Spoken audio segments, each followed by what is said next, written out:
اللهم صل على سيدنا ومولانا محمد.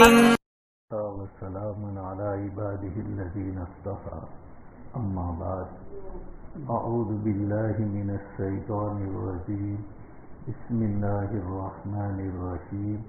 قل للمخلفين من الأعراب ستدعون إلى قوم أولي بأس شديد تقاتلونهم أو يسلمون.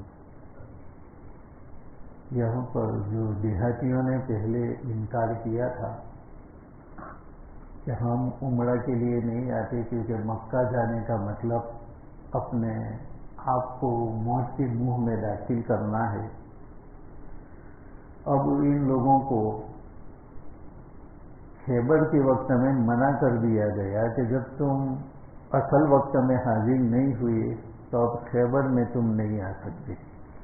ہاں، اس کے بعد تم کو موقع دیا جائے گا، اور وہ بھی اولی بأس شدید، شان و شوکت والی قوم. تو یہ شان و شوکت والی قوم کون سی ہے، اس کے متعلق کل رافع ابن خدیج کی حدیث بیان کی تھی کہ حضرت رافع ابن خدیج رضی اللہ تعالیٰ عنہ فرماتے ہیں کہ ہم اس آیت کو پڑھتے تھے ستدعون الی قوم اولی بأس شدید، لیکن ہمیں معلوم نہیں تھا کہ یہ کون سی قوم ہے. لیکن ابو بکر صدیق رضی اللہ تعالیٰ عنہ کے دور میں جب مرتدین سے مقابلہ ہوا اور مدعیان نبوت سے مقابلہ ہوا تو اس کے اندر جو مسیلمہ کذاب ہے اس کی قوم سے جو مقابلہ ہوا تو یہ سب سے بڑا مقابلہ تھا. اور یہ ابو بکر صدیق ہی تھے کہ ادھر بہت سارے لوگ دین سے برگشتہ ہو گئے، بہت سارے لوگ زکوٰۃ دینے سے انکار کرتے تھے کہ ہم شریعت کو مانیں گے لیکن ہم فقط زکوٰۃ نہیں دیں گے. اور یہ ادھر مدعیان نبوت اور ادھر لشکر اسامہ جو آپ صلی اللہ علیہ وسلم نے بھیجا تھا، لیکن وہ مصلحت سے رک گیا، ابھی قریب میں ہی تھا، اس لیے کہ اب چاروں طرف سے جنگ کا خطرہ مندلا رہا ہے تو بہتر یہ ہے کہ ہم یہیں پر رک جائیں، ابھی نہ جائیں. اور عام صحابہ کرام کی بھی یہی رائے تھی، یہاں تک کہ حضرت عمر اور علی رضی اللہ تعالیٰ عنہما کی بھی یہی رائے تھی کہ ابھی اس لشکر کو نہ بھیجا جائے. لیکن حضرت ابو بکر صدیق رضی اللہ تعالیٰ عنہ ادھر مرتدین سے بھی قتال کر رہے تھے اور ادھر مانعین زکوٰۃ سے بھی ارادہ کیا. تو حضرت عمر رضی اللہ تعالیٰ عنہ نے روکا کہ یہ اسلام کے تمام احکام مانتے ہیں، فقط زکوٰۃ کی تو نہیں دیتے. تو مصلحت کا تقاضا یہ ہے کہ فی الحال ان کو چھوڑ دیا جائے. لیکن ابو بکر صدیق رضی اللہ تعالیٰ عنہ نے فرمایا کہ اجبار فی الجاہلیت و خوار فی الاسلام، کہ تم زمانے جاہلیت کے اندر تو بہت زیادہ بہادر تھے اور اب اسلام میں آ کر کے تم بزدلی دکھلا رہے ہو. خدا کی قسم یہ نہیں ہو سکتا. جو نماز اور زکوٰۃ کے درمیان فرق کرے گا میں ان سے قتال کروں گا. جیسے نماز کا منکر کافر، اسی طریقے سے زکوٰۃ کا منکر بھی کافر ہے. تو یہ مانی نہیں. ایک تو زکوٰۃ کا نہ دینا یہ بہت بڑا گناہ ہے، لیکن آدمی کافر نہیں ہوگا. اور دوسرا اس کے مقابلے میں زکوٰۃ کا انکار کرنا، اس سے تو آدمی کافر ہو جاتا ہے. اس لیے میں ان سے بھی جہاد کروں گا.